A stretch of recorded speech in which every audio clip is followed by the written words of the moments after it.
اختلاف کے آداب سیکھنے کے لیے آ جائیں گے نا.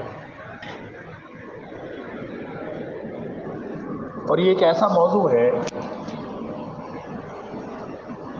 کہ جس کا تعلق صرف عمل سے نہیں بلکہ اس سے پہلے فہم سے بھی ہے. درست فرمایا ڈاکٹر عزیز الرحمان صاحب نے، یہ کرنے کا کام ہے، لیکن جب سمجھیں گے تو پھر کریں گے.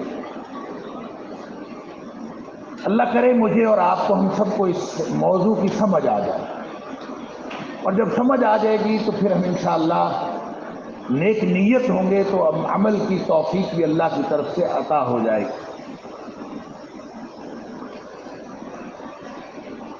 درست بات ہے کہ اللہ کریم نے اس کائنات کے اندر تنوع اور اختلاف رکھا ہے.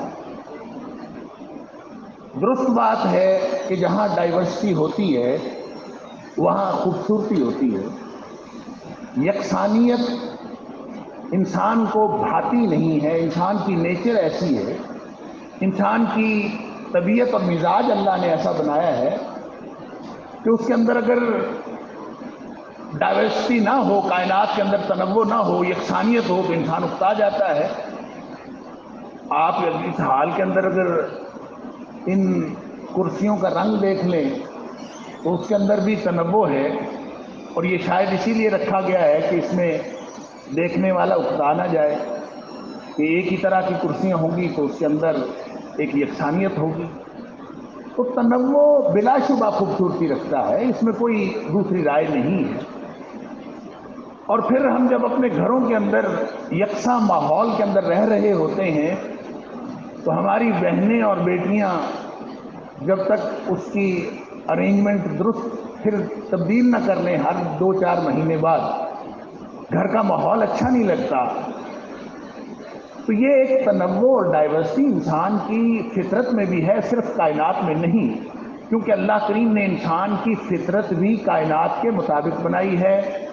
اور جو کائنات کے اندر ارد گرد پھیلی ہوئی کائنات کے اندر نشانیاں ہیں، وہی نشانیاں اللہ کریم نے قرآن حکیم کے اندر بیان فرمائی. ایک بات جو میں طالب علموں کے لیے کہنا چاہتا ہوں کہ دیکھیں، قرآن کے جو فقرے ہیں، قرآن کے اندر جو جملے ہیں، ان کو جملہ یا فقرہ نہیں کہا گیا، حالانکہ وہ جملے اور فقرے ہی تو ہیں. عربی میں جملہ بھی عربی کا لفظ ہے اور فقرہ بھی عربی زبان کا لفظ ہے، لیکن قرآن کے جتنے بھی جملے اور فقرے ہیں ان کو جملے اور فقرے نہیں کہا گیا بلکہ ان کو آیات کہا گیا. اور آیت کا معنی نشانی ہوتا ہے، اور جو ارد گرد پھیلی ہوئی کائنات ہے اس کے اندر بھی نشانیاں ہیں. تو وہ نشانیاں جو ارد گرد پھیلی ہوئی کائنات میں ہیں اور وہ نشانیاں جو اللہ کے قرآن کے اندر ہیں، ان نشانیوں کے اندر، ان آیات کے اندر کوئی تضاد اور تفاوت نہیں. جو نشانیاں ارد گرد پھیلی ہوئی کائنات میں ہیں وہی نشانیاں اللہ کریم کے قرآن میں ہیں. بس فرق یہ ہے کہ اگر انسان اپنے اس پوٹینشل سے جو اللہ نے علم کا پوٹینشل انسان کو عطا کیا ہے، اگر یہ اس کے ذریعے سے اس کو ایکوائر کرے اور پوری طرح علم کی انتہا تک پہنچے تو یہ اس نتیجے پر پہنچتا ہے. پھر اس کو اس یکسانیت کا اور اس قرآن کی آیات اور اس ارد گرد پھیلی ہوئی کائنات کی جو آیات ہیں، ان نشانیوں کی تفہیم حاصل ہوتی ہے. اور جب یہ تفہیم حاصل ہوتی ہے تو یہ کیا اٹھتا ہے؟ اللہ تعالیٰ فرماتا ہے سنوریہم آیاتنا فی الآفاق وفی انفسہم. ہم ان کو نشانیاں دکھاتے رہیں گے ارد گرد پھیلی ہوئی کائنات میں بھی اور ان کے اپنے وجود میں، حتی یتبین لہم انہ الحق. ان کو پھر پتہ چلے گا کہ یہ حق ہے جو اللہ کریم نے قرآن میں بیان کر دیا. لہذا یہ جو تفاوت ہے، یہ جو تنوع ہے، یہ جو اختلاف ہے، یہ اللہ کریم نے بنایا ہے، انسانوں سے اختلاف کا تقاضا نہیں کیا. یہ میں دہراتا ہوں، اللہ کرے مجھے اور آپ کو، ہم سب کو اس بات کی سمجھ آئے. اللہ نے اس کائنات میں اختلاف رکھا ہے، ہم سے اختلاف کرنے کا تقاضا نہیں فرمایا، ہم سے اتفاق کرنے، ہمیں فوکس پوائنٹ دیا ہے. ان الدین عند اللہ الاسلام، ہمارے لیے اسلام ہے. وہ فوکس پوائنٹ ہے، اسی پہ سب نے چلنا ہے، کوئی اختلاف کی بات نہیں، کوئی 4-6 راستے نہیں دیے، بس ایک راستہ دیا ہے اور اس راستے کا نام ہے ان الدین عند اللہ الاسلام، اور اس کی تشریح یہ ہے کہ واطیعوا اللہ واطیعوا الرسول، اللہ اس کے رسول صلی اللہ علیہ وسلم کی اطاعت کرو، ولا تنازعوا، تم سے یہ توقع ہی نہیں ہے، تم سے یہ تقاضا ہی نہیں ہے، تم سے یہ ڈیمانڈ ہی نہیں ہے کہ تم اس تنوع اور اختلاف کو جو اللہ کریم نے کائنات میں رکھا ہے، اس تنوع اور اختلاف کو بنیاد بنا کر تم اپنے اختلاف کا آغاز کر سکو، اس کا تم سے نہ تقاضا ہے نہ تم سے قبول ہے، تم اس اختلاف اور تنوع کو بنیاد نہیں بنا سکتے۔ جس طرح اللہ نے قرآن میں قسمیں اٹھائی ہیں، اللہ نے مختلف اشیاء کی قسمیں اٹھائی ہیں، اللہ نے قلم کی قسم اٹھائی ہے، اللہ نے کائنات کی مختلف اشیاء کی قسمیں اٹھائی ہیں، لیکن ہم سے تقاضا ہے کہ تم کسی اور کی قسم نہیں اٹھا سکتے، ہم سے تقاضا یہ ہے کہ من حلف بغیر اللہ، جس نے اللہ کے علاوہ کسی اور کی قسم اٹھائی، فقد اشرک او کفر، اس نے کفر کیا یا شرک کیا۔ ہم سے تقاضا یہ نہیں ہے کہ تم کسی اور کی قسم اٹھاؤ، یہ اللہ کا کام ہے کہ اس نے کائنات اپنی بنائی ہے، اس میں تنوع بھی رکھا ہے، اس میں اختلاف بھی رکھا ہے۔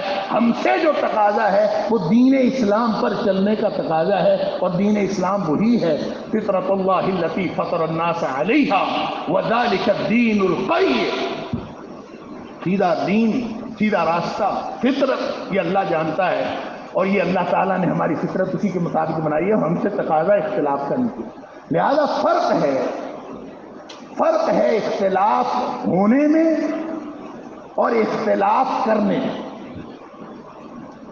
یہ نہیں ہے اس کا مطلب کہ ہم اگر اختلاف نہیں کریں گے تو اختلاف ہوگا نہیں، اختلاف پھر بھی ہوگا۔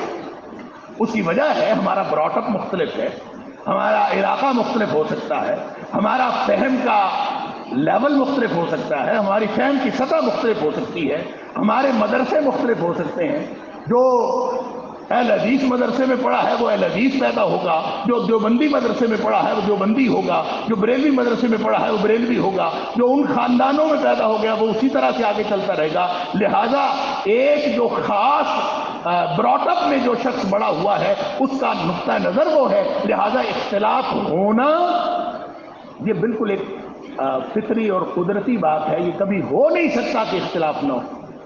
پھر فہم کا اختلاف ہے، ایک کی سمجھ جو ہے اس کی سطح کم ہے، دوسرے کی سمجھ کی سطح زیادہ ہے، ایک سمجھ لیتا ہے دوسرے کو سمجھ نہیں آتی۔ پھر زاویہ نگاہ کا اختلاف ہوتا ہے، ایک شخص جو ہے وہ کسی اور جگہ سے کھڑا ہو کے دیکھ رہا ہوتا ہے، دوسرا کسی اور جگہ سے کھڑا ہو کے دیکھ رہا ہوتا ہے۔ ظاہر ہے میں اس وقت اگر اس حال کی منظر کشی کروں تو میں جو کچھ دیکھ رہا ہوں اور آپ سے کہا جائے کہ آپ اس حال کی منظر کشی کریں تو ہم دونوں کا چونکہ زاویہ نگاہ مختلف ہے، لہذا اس حال کی جب ہم منظر کشی کریں گے، اس کی ڈسکرپشن دیں گے تو وہ بھی مختلف ہوگی، لہذا زاویہ نگاہ اس کے اندر اس طرح سے یہ اختلاف ہو جاتا ہے۔ یہ بالکل قدرتی اور فطری امر ہے، کوئی شخص اس سے رک نہیں سکتا، بچ نہیں سکتا، اختلاف ہوگا ہی ہوگا، لیکن ہم سے تقاضا یہ کیا گیا ہے واطیعوا اللہ واطیعوا الرسول، تم نے فوکس پوائنٹ پہ رہنا ہے، اختلاف نہیں کرنا۔ بس میں نے 2 نکات پہ بات کرنی ہے، اللہ کرے مجھے یہ بات کرنی آ جائے اور ہم سب کی سمجھ میں آ جائے اور ہم سب کے عمل کا حصہ بن جائے۔ اختلاف کرنا اور اختلاف ہونا، ان دونوں میں بہت فرق ہے۔ وہ جو اختلاف ہو جاتا ہے نا، اس کے آداب سیکھنے ہیں۔ یہ جو اختلاف کے آداب ہیں یہ اس اختلاف کے ہیں جو ہو جاتا ہے قدرتی طور پر، کرنا نہیں ہے، کوئی 6-8 راستے نہیں ہیں، ایک راستہ ہے جنت کو جانے کا، اور وہ راستہ ہے ان الدین عند اللہ الاسلام، اور اسلام صرف وہ ہے جس پر مدینے والے نے مہر لگا دی۔ اگر مدینے والے کی مہر نہیں ہے تو اس کا نام اسلام نہیں ہے، اگر مدینے والے نے مہر لگا دی وہ اسلام ہے، واطیعوا اللہ واطیعوا الرسول۔ ہاں اگر اختلاف رائے ہو جائے ایسا کہ جو جھگڑے کی صورت اختیار کر جائے، آپس میں تنازع ہو جائے، وَإِن تَنَازَعْتُمْ فِي شَيْءٍ فَرُدُّوهُ إِلَى اللَّهِ وَالرَّسُولِ، وہ آپ پاکستان میں بیٹھے ہوں، آپ جغرافیائی طور پر یا زمانی طور پر نبی اکرم صلی اللہ علیہ وسلم سے جتنا بھی دور ہو، زمانی اعتبار سے، یہ جغرافیائی اعتبار سے، جب کبھی کوئی تنازع پیدا ہو جائے تو آپ اس کو پھر لوٹائیں مدینے والے کی طرف، فردوہ الی اللہ والرسول۔ یہی ایک فوکس پوائنٹ ہے، اس کے علاوہ اور کوئی فوکس پوائنٹ ہمیں نہیں دیا گیا، ایک ہی راستہ ہے۔ لہذا اس راستے پر چلتے ہوئے اختلاف وہ ہو جاتا ہے، یہ قدرتی امر۔ صحابہ کرام کو نبی اکرم صلی اللہ علیہ وسلم نے فرمایا کہ عصر جو ہے وہ قریظہ میں جا کے پڑھنی، راستے میں عصر کا وقت ہو گیا، اب یہ قدرتی امر ہے۔ اب کچھ لوگوں کا خیال یہ ہے کہ عصر پڑھنی ہے وہاں جا کے، راستے میں ہو سکتی ہی نہیں۔ کیوں؟ اس لیے کہ نبی پاک صلی اللہ علیہ وسلم کا فرمان ہے کہ عصر قریظہ میں پڑھنی۔ کچھ لوگوں کا خیال ہے کہ نہیں، نبی پاک صلی اللہ علیہ وسلم نے جلدی پہنچنے کا حکم دیا ہے، اگر راستے میں وقت ہو گیا ہے تو پڑھنی تو ہے، راستے میں پڑھی۔ آدھے لوگوں نے راستے میں پڑھی، آدھے لوگوں نے وہاں جا کے پڑھی۔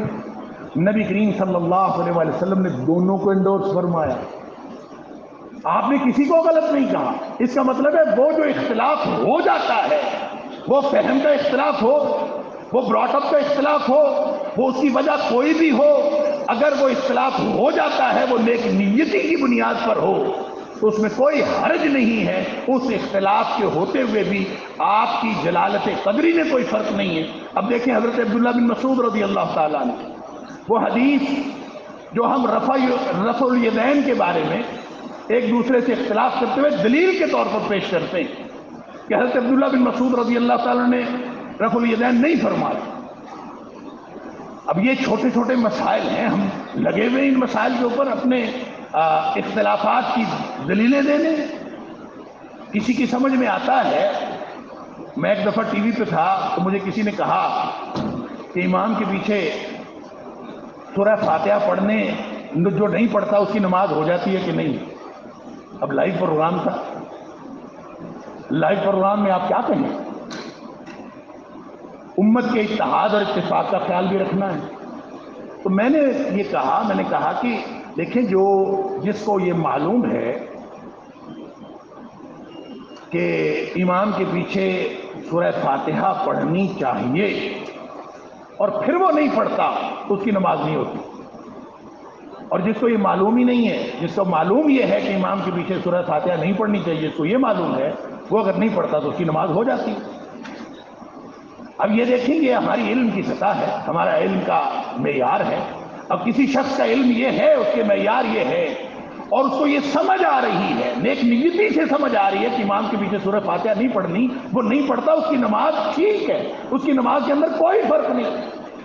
لیکن جس شخص کو معلوم ہے کہ سورہ فاتحہ پڑھے بغیر نماز نہیں ہوتی، چاہے وہ امام کے پیچھے ہو، اگر اس کو یہ معلوم ہے پھر وہ نہیں پڑھتا تو پھر یہ بدنیتی کا اظہار کر رہا ہے، پھر وہ اللہ کے ہاں جواب دہ ہوگا۔ اب یہ کون کہاں ہے یہ سوائے اللہ کے اور کسی کو معلوم نہیں، اس کا معاملہ اللہ کے ساتھ۔ اب اختلاف قدرتی طور پر ہو چکا ہے، اس اختلاف کو ہم ختم نہیں کر سکتے، لیکن ہم ایک طریقہ کار، ایک رویہ کہ اس اختلاف کو ختم کرنے کے لیے ہمارے پاس راستہ ایک ہے، اور وہ ہے نبی اکرم صلی اللہ علیہ وسلم۔ نبی پاک صلی اللہ علیہ وسلم کی جیسے بات صحابہ کرام نے مانی اور اس کو مانتے ہوئے اس میں اختلاف ہو گیا تو کوئی حرج۔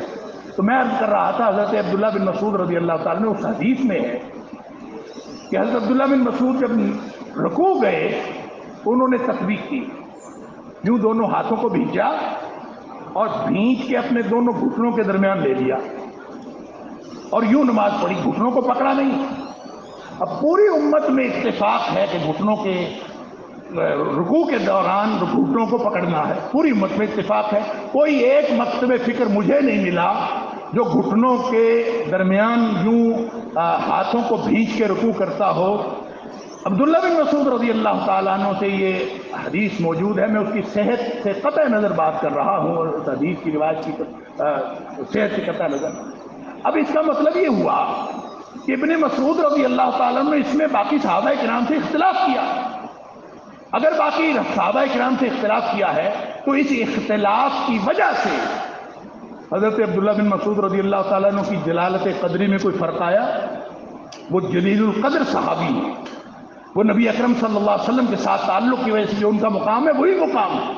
لہذا یہ قدرتی امر ہے یہ اختلاف ہو جانا اس سے قطعاً یہ نہیں سمجھنا چاہیے کہ چونکہ اختلاف ہو گیا ہے لہذا اب وہ شخص جو ہے وہ راندہ درگاہ ہو گیا ہے، نعوذ باللہ من ذالک، یا وہ گروہ جو ہے وہ راندہ درگاہ ہو گیا ہے۔ اختلاف ہو جانا فطری امر ہے، صرف ہم نے اگر ہم بطور امت مسلمہ ہم سب اس فوکس پوائنٹ پہ ہیں، ہم سب اس بات پر متفق ہیں کہ ہم نے بات نبی اکرم صلی اللہ علیہ وسلم کی ماننی ہے، ہم اس بات پر متفق ہیں کہ ہمارا فوکس پوائنٹ اللہ اور اس کے رسول صلی اللہ علیہ وسلم کی اطاعت ہے، اگر ہم اس بات پر سب متفق ہیں تو جتنے مرضی اختلافات ہو جائیں اس کا کوئی حیثیت نہیں ہے، اور انشاءاللہ اللہ کے ہاں بھی ہم کبھی بھی نہیں پکڑے جائیں گے اگر ہم نیک نیت ہیں۔ بلا تنازع خود جھگڑا نہیں کرنا، خود کوئی اور کیونکہ چنانچہ نہیں کرنا۔ اللہ تعالیٰ نے سورہ نور کے اندر فرمایا قد یعلم اللہ الذین یتسللون منکم لواذا، اللہ ان کو خوب جانتا ہے جو کوئی آڑ لے کر کھسک جاتے ہیں۔ اب یہ جو آڑ لے کر کھسکنا ہے یہ فکری آڑ ہو سکتی ہے، یہ بات تو منافقین کے بارے میں کہی گئی، یہ فکری آڑ ہو سکتی ہے، یہ کوئی کسی نظریے کی آڑ ہو سکتی ہے، کسی اصول کی آڑ ہو سکتی ہے۔ جو شخص جو بھی آڑ لے کر اس فوکس پوائنٹ سے اب انحراف کرے گا وہ شخص اللہ کے ہاں اللہ ان کو خوب جانتا ہے۔ فَلْيَحْذَرِ الَّذِينَ يُخَالِفُونَ عَنْ أَمْرِهِ، کسی بھی وجہ سے کوئی شخص اللہ اور اس کے رسول صلی اللہ علیہ وسلم کے حکم کی خلاف ورزی کرتا ہے تو وہ پھر ڈر جائے اس بات سے کہ ان تصیبہم فتنہ، ان کو کوئی فتنہ پہنچے، اور یصیبہم عذاب علیم، یا پھر ان کو کوئی دردناک عذاب پہنچے۔ لہذا میری گفتگو کے دو نکات میں سے پہلا نقطہ یہ ہے کہ اختلاف کرنا نہیں ہے، ہو جائے تو نیک نیت انسان ہو تو کوئی حرج نہیں ہے، وہ اس اختلاف کو قطعاً آپ توجہ نہ کیجئے۔ اگر اختلاف ہو گیا ہے تو انشاءاللہ اللہ کے ہاں دونوں نقطہ ہے نظر اسی طرح قابل قبول ہیں۔ دیکھیں متقدمین کے ہاں بہت سارے مسائل، آج کے دور میں بہت سارے مسائل ہیں جو متقدمین کے ہاں بھی مختلف فی تھے، آج متاخرین کے ہاں بھی مختلف فی ہیں۔ اس میں اگر میں ایک رائے رکھتا ہوں تو میرا حق ہے کہ میں اس رائے کو اختیار کر لوں، لیکن دوسرا جو اس رائے کو اختیار کر رہا ہے دوسری رائے کو، اس کا بھی اتنا ہی اختیار ہے اور اتنا ہی حق ہے کہ وہ دوسری رائے کو اختیار کر لے۔ اگر وہ متقدمین کے ہاں بھی مختلف فی ہے اور آج بھی مختلف فی ہے تو اس میں کوئی حرج نہیں ہے کہ وہ دوسری رائے رکھے، اور آپ کا فرض بنتا ہے کہ آپ اس کی رائے کا بھی اتنا ہی احترام کریں جتنا آپ اپنی رائے کا احترام کر رہے ہیں، کیونکہ دونوں کا برابر حق ہے اگر کوئی رائے مختلف ہو گئی ہے۔ لہذا اختلاف کرنا نہیں ہے، ہو جائے تو یہ والا رویہ اگر ہم رکھیں اور اس فوکس پوائنٹ پہ ہم اکٹھے ہوں، ہم سب نے تسلیم کر لیا ہو ہم نے اللہ اور اس کے رسول صلی اللہ علیہ وسلم کی بات ماننی ہے، تو جتنے مرضی اختلاف ہو جائیں انشاءاللہ ان کے اندر کوئی حرج نہیں ہے اگر ہم اختلاف کرتے نہیں۔ اگر ہم اختلاف کرنے لگیں وہ حالات خراب کرتے ہیں۔ وہ اختلاف ولا تنازعوا، آپس میں جھگڑا نہ کرو، وہ کسی مسئلے پر اختلاف ہو جائے، کسی گروہ کا اختلاف ہو، کوئی نسلی اختلاف ہو، کوئی علاقائی اختلاف ہو، کوئی مسلک کا مختلف فکر کا اختلاف ہو، کبھی بھی اپنے کسی اختلاف کی وجہ سے آپس میں جھگڑا پیدا نہیں کرنا۔ جس دن جھگڑا ہو گیا فَتَفْشَلُوا وَتَذْهَبَ رِيحُكُمْ، اس دن تمہارا وقار ختم ہو جائے، بحیثیت امت تم ختم ہو جاؤ۔ اللہ اکبر۔ لہذا فوکسڈ پوائنٹ پہ اکٹھے ہو جانا اللہ کی رحمت ہے۔ وہ جو ڈاکٹر عزیز الرحمان حوالہ دے رہے تھے سورہ ہود کی آیت کا، وَلَوْ شَاءَ رَبُّكَ لَجَعَلَ النَّاسَ أُمَّةً وَاحِدَةً، اللہ اگر چاہتا تو پوری امت کو پورے انسانوں کو ایک امت بنا دے، اللہ چاہتا تو پورے انسان ایک امت بن جائے، لیکن اس نے امتحان کرنا ہے، لہذا اس نے امتحان کے لیے تکوینی طور پر سب کو اکٹھا نہیں کیا، تشریعی طور پر حکم دیا ہے وَاعْتَصِمُوا بِحَبْلِ اللَّهِ جَمِيعًا، کہ سارے اکٹھے ہو کے اللہ کی رسی کو پکڑ لو، وَلَا تَفَرَّقُوا، آپس میں ٹکڑے ٹکڑے نہیں ہونا، یہ حکم دیا ہے۔ چاہتا تو وہ ویسے ہی اکٹھا کر دیتا ہے تکوینی طور پر، لیکن اس نے تکوینی طور پر ان کو اکٹھا نہیں کیا، لہذا اس کا نتیجہ کیا نکلا؟ وَلَا يَزَالُونَ مُخْتَلِفِينَ إِلَّا مَن رَحِمَ رَبُّكَ، لہذا اختلاف تو رہے گا، سوائے اس کے جس پر اللہ کی رحمت ہو جائے۔ جب اللہ کی رحمت ہو جائے، گھر میں کہیں اختلاف پیدا ہو جائے تو مخالفت شروع ہو جاتی ہے، کہیں اختلاف پیدا ہو جائے گھر اجڑ جاتے ہیں، کہیں اختلاف پیدا ہو جائے فیملیز ٹوٹ جاتی ہیں۔ جن پر اللہ کی رحمت ہو جائے وہ پھر فوکس پوائنٹ پہ رہتے ہیں، چاہے جتنا مرضی نقطہ نظر کا اختلاف ہو، وہ آپس میں وہ کہتے ہیں کہ میرے ابا جی، میرے دادا جی، میرے بڑے، ہاں میرا خاندان، وہ اسی فوکس پوائنٹ پہ رہتے ہیں تو خاندان ٹوٹنے سے بچ جاتے ہیں۔ یہ جو امت ہے، اس پوری امت کا بڑا بس ایک ہے، اور وہ ہے اللہ کے رسول صلی اللہ علیہ وسلم۔ اگر یہ امت طے کر لے کہ ہم نے صرف اپنے بڑے کی بات ماننی، اپنے بڑے چھوڑ دیں، صرف ایک بڑے کی بات ماننی ہے، اور وہ بڑا نبی اکرم صلی اللہ علیہ وسلم ہے جن کو اللہ نے بڑا بنایا ہے، اگر ہم یہ طے کر لیں تو اختلاف موجود رہے بھی تو انشاءاللہ نقصان دہ نہیں۔ دوسری بات جو میں عرض کرنا چاہتا ہوں کہ اختلاف موجود ہو، وہ جو قدرتی ہے، وہ جو فطری ہے، اس اختلاف کے موجود ہونے کے باوجود اتفاق کے مقامات ڈھونڈنا ہماری ذمہ داری ہے۔ ہماری ذمہ داری ہے، ہزار اختلاف ہو، آپ اس اختلاف میں سے اتفاق کا نقطہ ڈھونڈیں۔ ہمیں یہ سکھایا گیا ہے، وَاعْتَصِمُوا بِحَبْلِ اللَّهِ جَمِيعًا وَلَا تَفَرَّقُوا، اللہ کی رسی کو سب مل کر اکٹھے پکڑو، ٹکڑے ٹکڑے نہ ہو جاؤ، اس لیے کہ جو دانستہ ٹکڑے ٹکڑے ہوا، جس نے جان بوجھ کر لوگوں کو کسی ایک مکتب فکر کی وجہ سے، کسی ایک مسئلے کی وجہ سے، کسی ایک رائے کی وجہ سے لوگوں کو توڑنے کا کام کیا، ان الذین فرقوا دینہم وکانوا شیعا، جن لوگوں نے لوگوں کو توڑنے کا کام کیا، لست منہم من شیء، اے حبیب صلی اللہ علیہ وسلم آپ کا ان کے ساتھ تعلق ہی کوئی نہیں۔ ان لوگوں کے ساتھ تعلق ہے، اختلاف ہو جانا فطری امر ہے، لیکن یہ کہنا کہ کوئی بات نہیں اختلاف کر لو، کرنا نہیں۔ ہاں، اختلاف کے باوجود، اختلاف کی موجودگی میں بھی اتحاد کی راہیں ڈھونڈنا ہے، حتیٰ کہ یہودیوں اور عیسائیوں کے ساتھ بھی بات ہو تو تعالوا الی کلمۃ سواء بیننا وبینکم، یار اس بات پہ ہی آ جاؤ جو ہمارے اور تمہارے درمیان مشترک ہے۔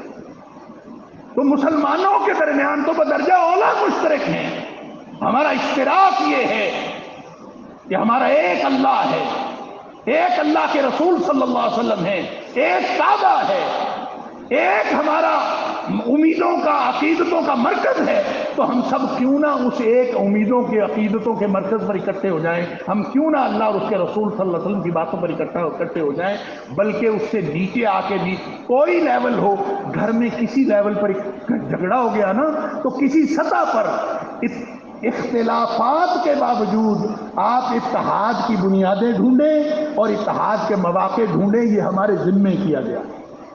نبی اکرم صلی اللہ علیہ وسلم کی سیرت کیا ہے؟ میں نے اپنے 5 منٹ شاید زائد لے لی ہیں، اپنی گفتگو اختتام کی طرف لے کے جا رہا ہوں، بس یہ آخری حوالہ دیکھ۔